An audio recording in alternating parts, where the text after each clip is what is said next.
Alright, I've got that all nicely tidied up, and I've got the plywood in front of me and one piece of timber. Now the plywood I'm using is 18mm or 19mm thick, and frankly the amount I've got there you'd most likely pick up at a scrap bin if you go to a cabinet maker shop or a kitchen making shop. But I can't stress enough, get good quality ply.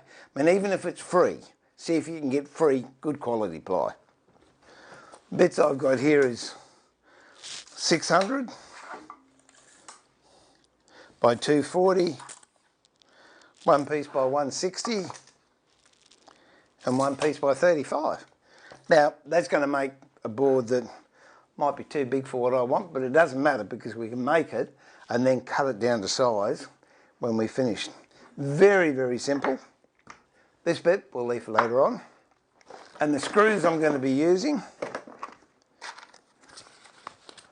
are 30mm by 8 gauge.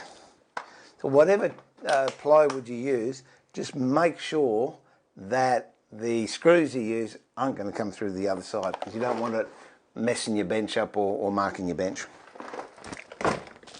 And some glue, just ordinary PVA in this case. Obviously make sure they're square. If they're not square, well, you can just plane them on the bench to make them square. And how you do that would be just put it in the vise like that. Grab a shooting plane, whether it's one of these or a number 7. The thing I've got to be careful here of is I just got to make sure that when I'm planing, it doesn't come off and hit the wall.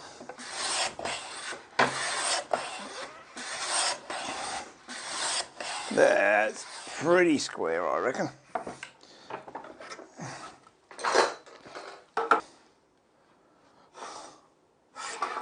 So it's no real drama. If you're worried about the dust as you go, I've got a little cheap vacuum cleaner down here. There you go. Clean up as I go. So you've got a nice straight edge here. Line it up. Pick the nicest face. It really doesn't matter, but it's aesthetics, I suppose. So we'll glue this one up. Put bead of glue all the way around.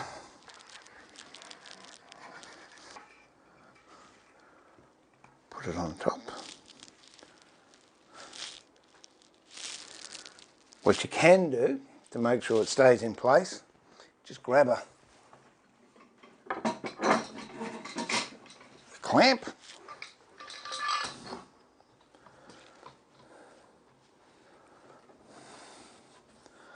Hold that in place there. And grab a holdall. Got to find a hole here for a holdall. There we go.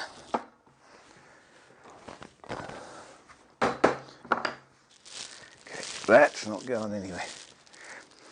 Now at this stage, it really doesn't matter if it's not dead square, because what we want is the fence on here to be square and this to be flat. Everything else will fall into place. Pre-drill these if you like. It's just a little bit neater. If you want to, we'll mark it out so it looks reasonable.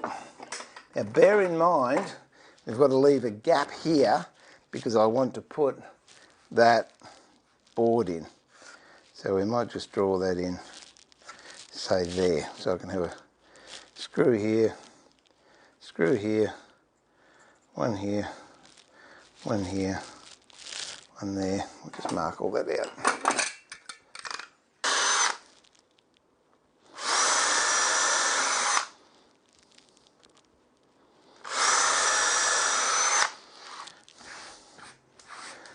Now up the end, where we're going to put the block that's going to give us the true 90, I only put one initial one in there.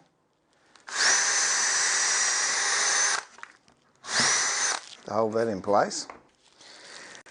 And then we might put one each side here.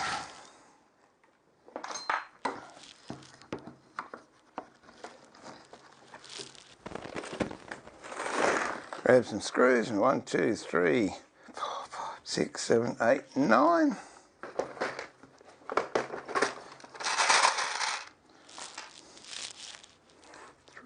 6, 9. Screwdriver bit in. Put the drill away. Oh, I tell you what, this has really helped me with the real workshop, or the workshop that I do woodworking masterclass in, because I'm tidy. It's wonderful. Now just screw that up.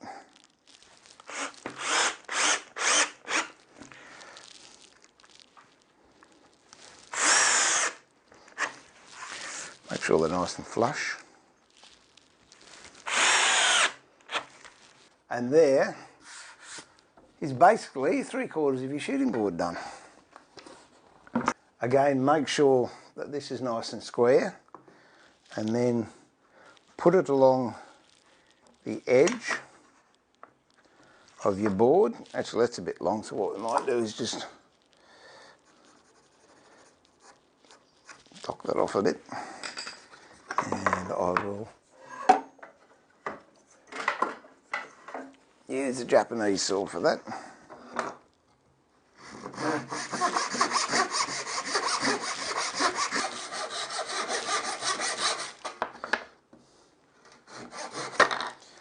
And again, this is an excellent Japanese saw. It works on the pull, so it's not the Western saw you push, you pull back. And that I sourced from Japanese Tools Australia. Check them out online there, and they have some absolutely marvellous tools. And if you're going to be working inside, I think these hand tools are the way to go.